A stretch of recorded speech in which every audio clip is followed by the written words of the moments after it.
Welcome to Tice Travel Time. Today I will be talking about the biggest cultural shocks that I felt as an expat living in Spain. I lived in Bilbao, Spain, which is in the Basque Country in the north of Spain for 1 year, and it was an absolutely amazing experience, and I learned a lot about the culture in Spain, and there are a lot of shocks. The first thing that I want to make sure I know, and this isn't necessarily a shock, but Spanish people are so kind.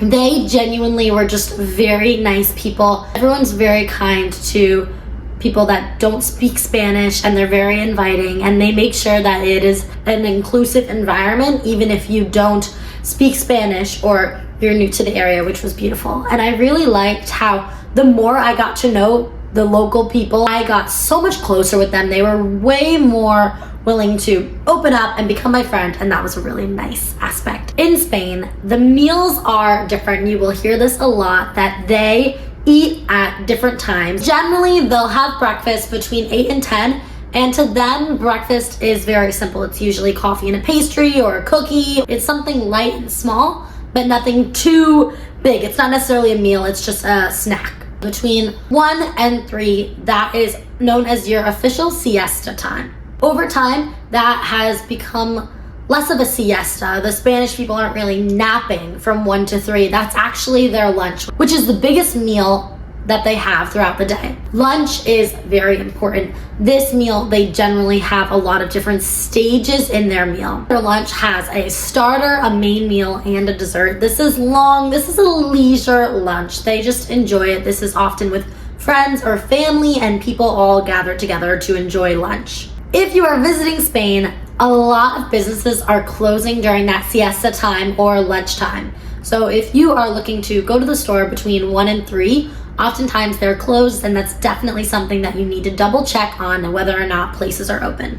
In the Basque Country, they also have merienda, which is their afternoon snack. This is generally around 5 p.m. And again, this might be toast or bread or something not too heavy, but like a light sandwich. They kind of have 5 meals in a day, versus in America, we generally stick with breakfast, lunch, and dinner. So this is a little different. Now dinner, they usually have dinner between 9 p.m. and 11 p.m. I lived in Spain for an entire year, and I can tell you right now, I think that I maybe had dinner after 9 p.m. twice the entire year. I could not adjust to the schedule. Typically in the Spanish culture, they eat pretty late. Like I said before, they'll be eating between 9 p.m. and 11 p.m. and that is traditionally very common within Spain. If you are visiting Spain and you're looking to go out for food, a lot of restaurants will open at 7 p.m. or 8 p.m. So you have to make sure that if you want to eat earlier, that you do your research and make sure that your restaurant is open when you want to go.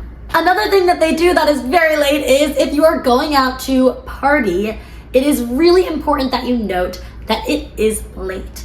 Most clubs are opening between 12 and 1 a.m. and people pretty much are all out until like 6 a.m. It's very different. I lived in Nashville for a year, and in Nashville, all of the clubs closed between 1 a.m. and 2 a.m. I was used to getting home by like 2:30 a.m. If you're gonna go out in Spain, be prepared for a late night. This means you might be out until 6 a.m., which is super fun, but definitely something to note. Another big thing is that on Sundays in Spain, everything is closed. The grocery stores are closed, and a lot of the local shops are closed. All the clothing stores are all closed. If you're planning to go and have a big day of shopping or getting groceries, that is not possible. Sundays are generally a day that people are together. You can still eat out. That is very common. Another thing that is awesome and I love about the Spanish culture is Puentes. So puente in Spanish is bridge. On a lot of holidays, if a holiday lies on a Thursday or a Tuesday, they'll call it a puente, where they'll make it into a long weekend, so you will have like 4 days off. While I was teaching in Spain, we honestly had a lot of time off. This is very different than the US, where you have like maybe 10 days off the whole year.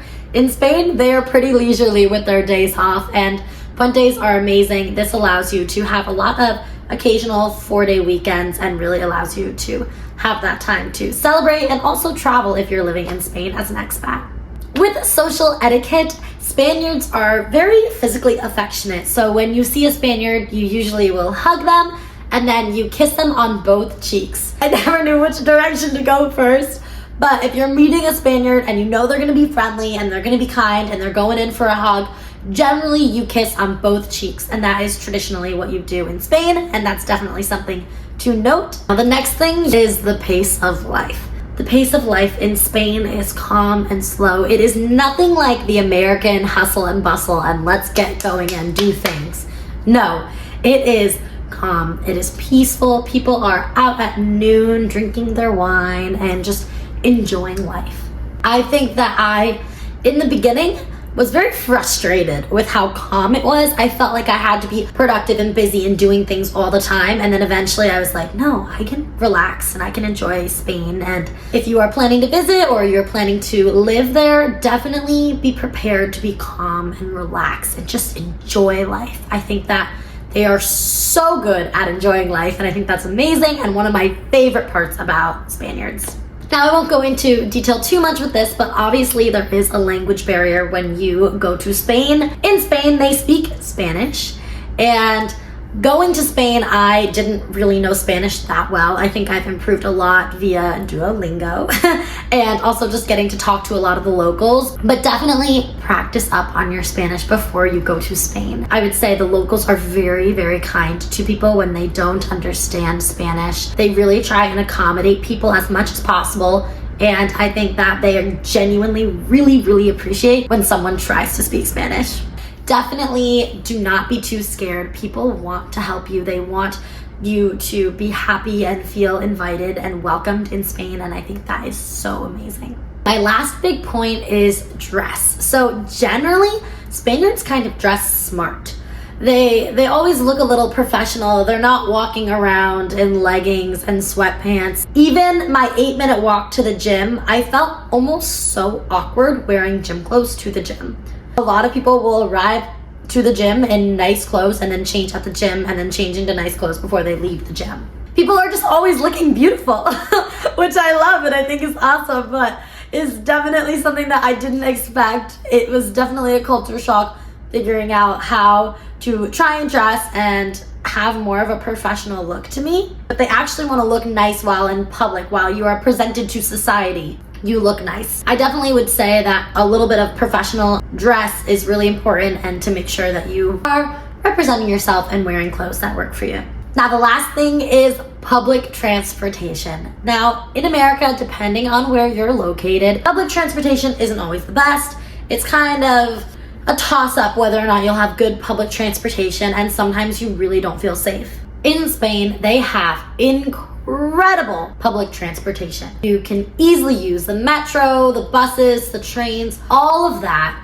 People are more than happy to help you if you are confused while trying to take public transportation. Everyone wants to help you. They are more than happy to help you. And I would say public transportation was a big thing that shocked me. I took public transportation every single day and it was really easy. Even getting to towns outside of where I was living was super simple, and this was amazing. If you're planning to be an expat in Spain or you're just planning to visit, knowing these cultural shocks are definitely going to help you in just preparing for your visit, knowing what to expect, and honestly just getting excited to be there. Spain is one of the best countries I have ever visited. The people are amazing. The places are amazing. Like, everything is wonderful. So you will have an incredible time. Thank you so much for watching Thais Travel Time. If you liked this video, please make sure to like, comment, and subscribe. Thank you for watching.